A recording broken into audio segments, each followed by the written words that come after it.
have definitely pushed global oil and overall energy prices higher, although we did see maybe, we've seen some back and forth.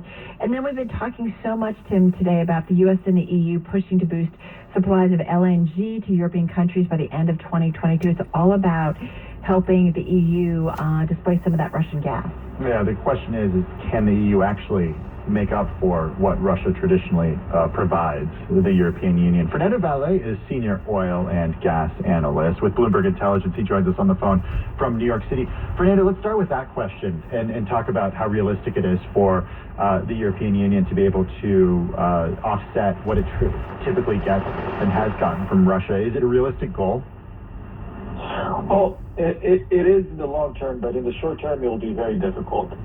We are nearly maxed out on our capacity, a lot on LNG to ship to Europe, and we do have some new capacity coming online this year and over the next year. But it takes time a lot of that volume is already contracted to other parties. Some are European, but a lot are Asian as well. That will take those volumes regardless of the directive of the government. And so we'll be able to shift about 10% of the production, which is not enough to fulfill the promise. But over the next few years, as we build more capacity and we shift more of those volumes to Europe, we can maybe average out to what was promised in today's announcement. Fernando, help us understand, though, too, because, go back a decade or so, and it was like gangbusters. I was up in the Bakken when everybody and anybody was there drilling away, all of the fracking that was going on, and we just talked about what this was doing for the U.S. energy situation and geopolitically what it would do for the U.S. as well. So where are we? We talk about it. It's not just a case of just turning on the spigots and everything starts flowing, but help us understand what is the potential for the U.S.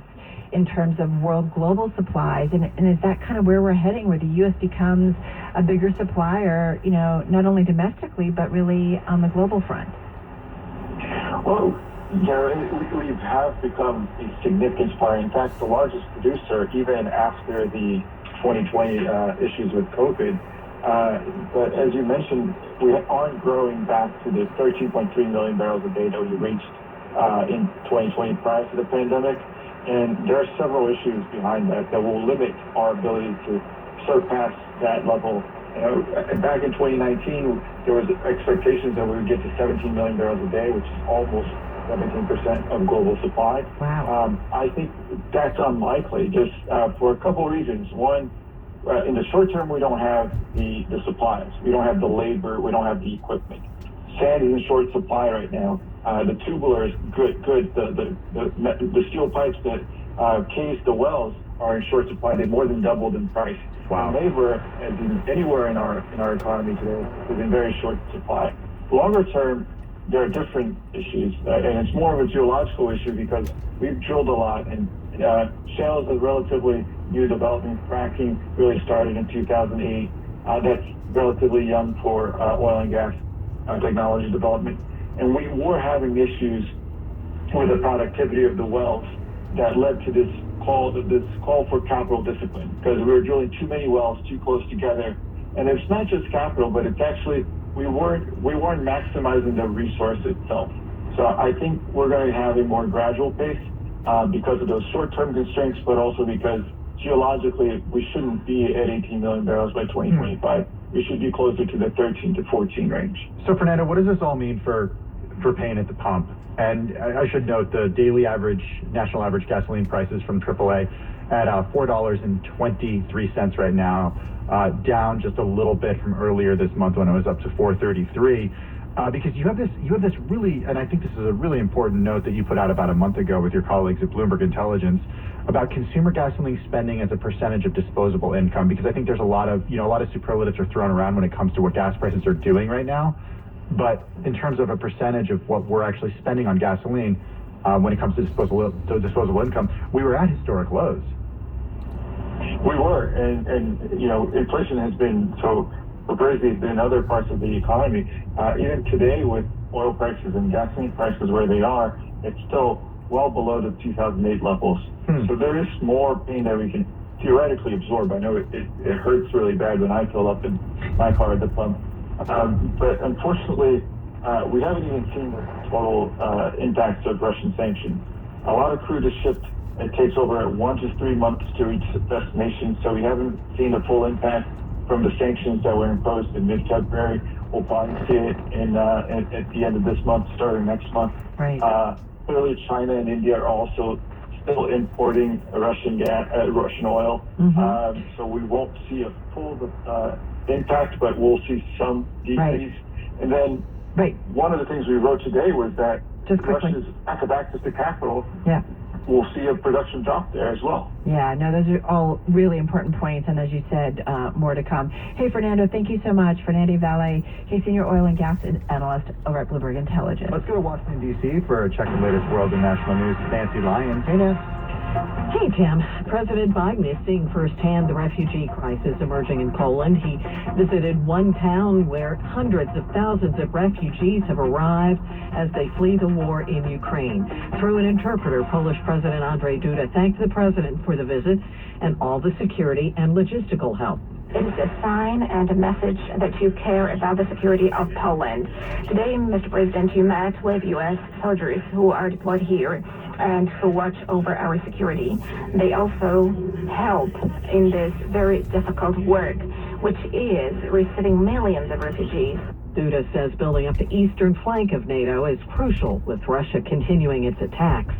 Well, with the war now entering its second month, Ukraine is sounding more determined than ever.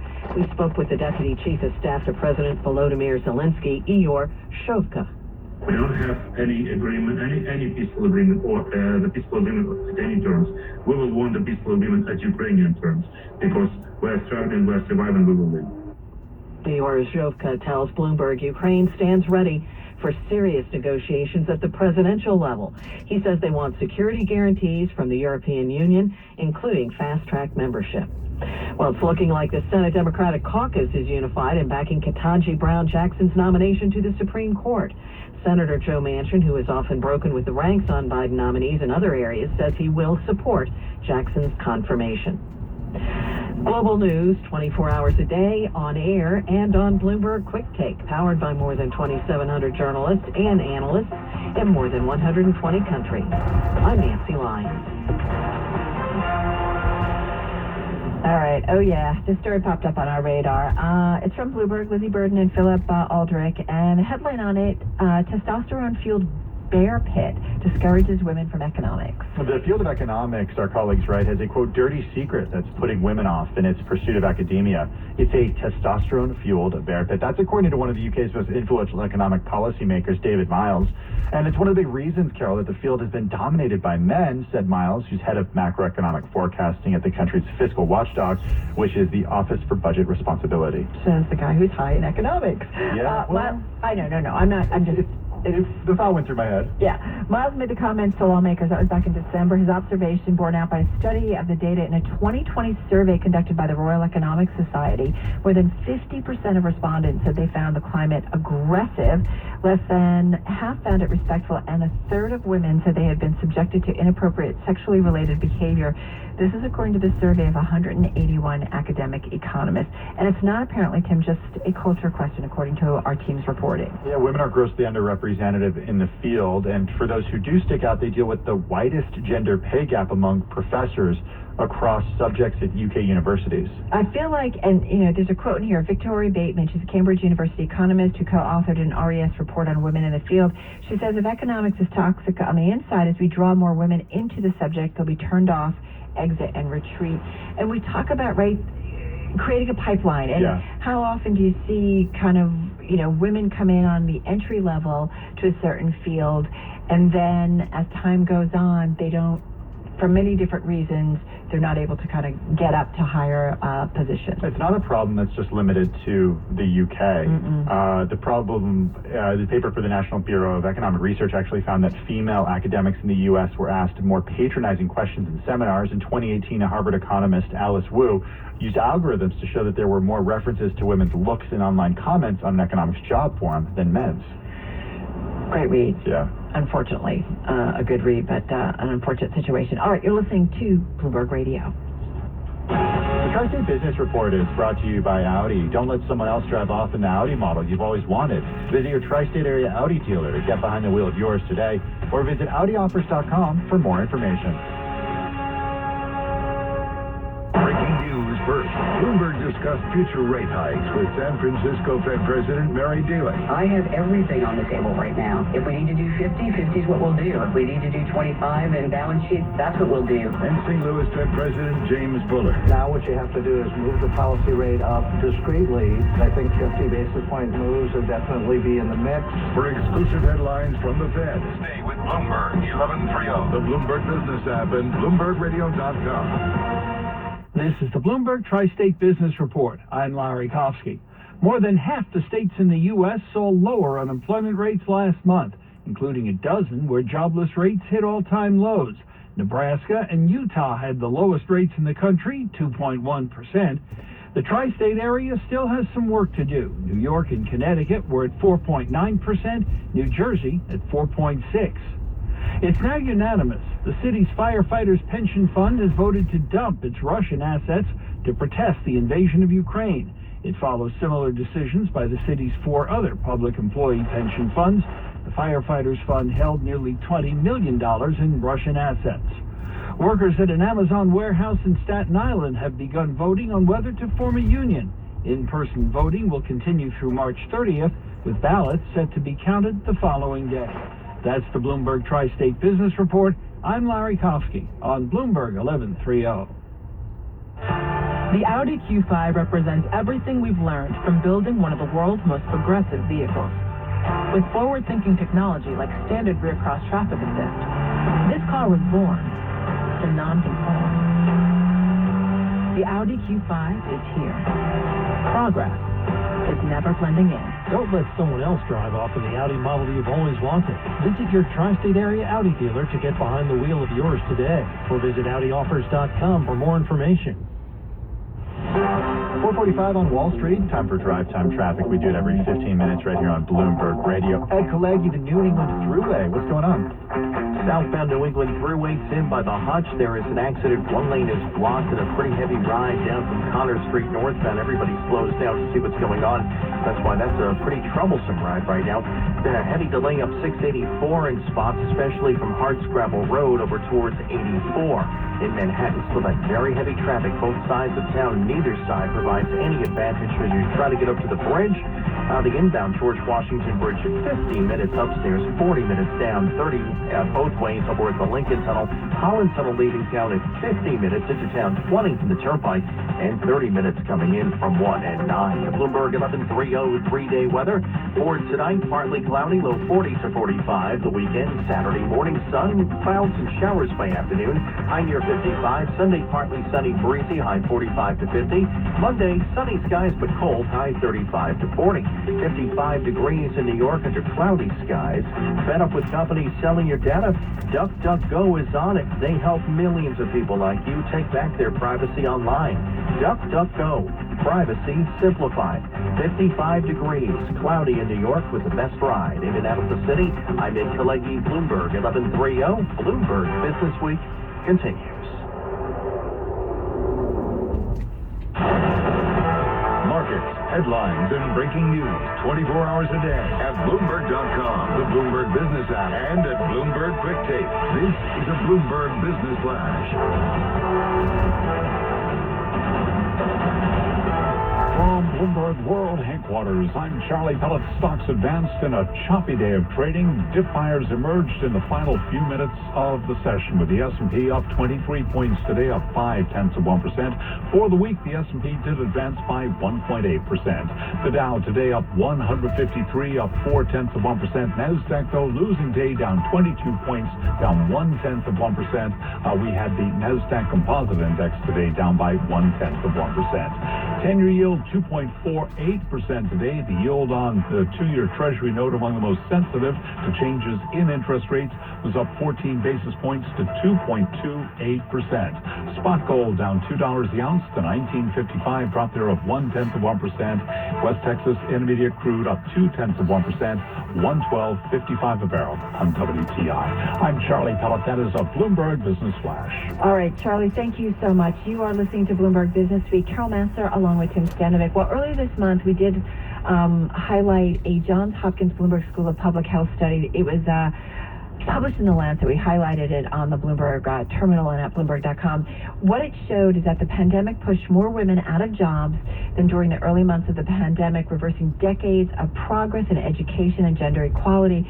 And Tim, we've talked about, too, the pandemic's unequal impact, too, when it comes to minorities. So we have the perfect guest to talk about all of this. That is Bertina Ciccarelli, the CEO of NPower. NPower is an organization with a mission to get people to the middle class from poverty. And the way they do that is by training when it comes to tech skills, and they focus on job placement as well. Bertina, it's good to have you back with us. How are you? Thank you so much for having me back. It's great to be here. Well, what are you seeing in terms of what Carol just mentioned? Is that something that you're seeing day in and day out when it comes to the effects of the pandemic?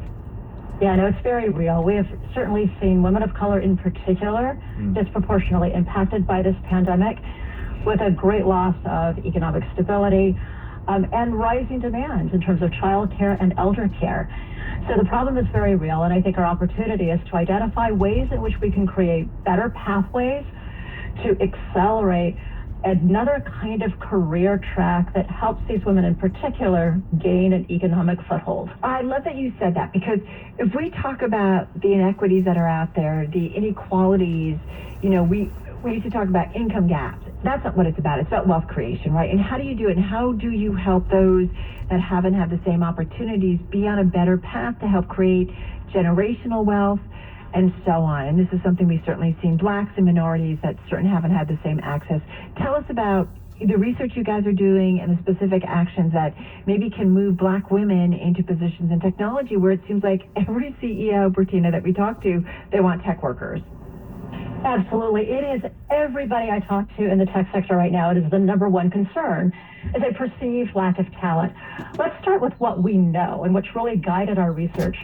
Today we know that less than 5% of the tech workforce in America is comprised of women of color, specifically Black, Hispanic, and American Indian women. And that's just an astonishing fact. And so we set out with this research really to understand two things.